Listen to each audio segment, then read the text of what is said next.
कहानी चाबी वाला कमरा। गर्मी की छुट्टियों में राजू अपने नाना नानी के गांव गया था। वहां एक बहुत ही पुराना घर था जहां अब कोई नहीं रहता था। एक दिन नानी ने उसे एक चाबी दी, पुरानी थोड़ी जंग लगी, और बोली, ये चाबी उस पुराने कमरे की है, लेकिन कभी अकेले मत खोलना।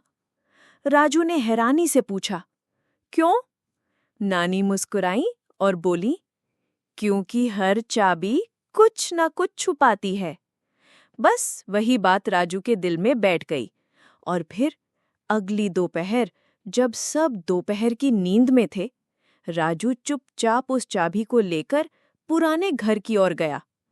कमरे के बाहर मकड़ियों के जाले थे, जंग लगा ताला और एक प्लेट जिस पर लिखा था, सिर्फ जिज्ञासु लोग ही इस दरवाजे के अंदर जाएं।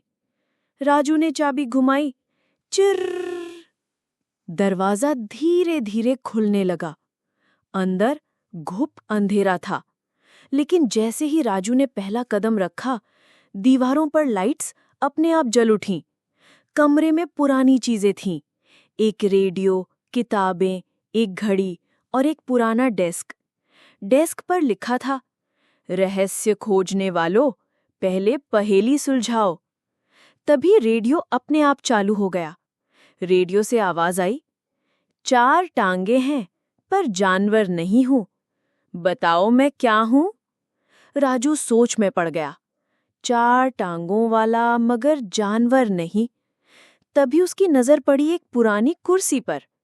कुर्सी, उसने जोर से कहा, और तभी दीवार की एक ईंट खिसक गई। एक छोटा सा दरवाजा खुला। अंदर था एक बॉक्स। उस बॉक्स पर लिखा था, जिसे ज्ञान चाहिए वो समय को समझे। राजू ने बॉक्स खोला। अंदर थी एक पुरानी घड़ी और एक चिट्ठी। चिट्ठी में लिखा था, ये घड़ी तुम्हारे नाना की है, उन्होंने हर चीज में जिज्ञासा और सवाल देखना सिखाया था। राजू मुस्कुराया। उसे समझ में आ गया था, असली रहस्य डर में नहीं, सीख में छुपा होता है। अंततः राजू ने वो घड़ी नानी को दी। नानी ने हंसते हुए कहा, देखा, चाबी वाला कमरा तुम्हें खाली डर नहीं, समझ भी देता है। अब वो कमरा राजू की खास जगह बन गया, जहां वो रोज नई कहानियां, नई पहेलियां और नए रहस्य खोजता है। तो कैसी लगी कहानी?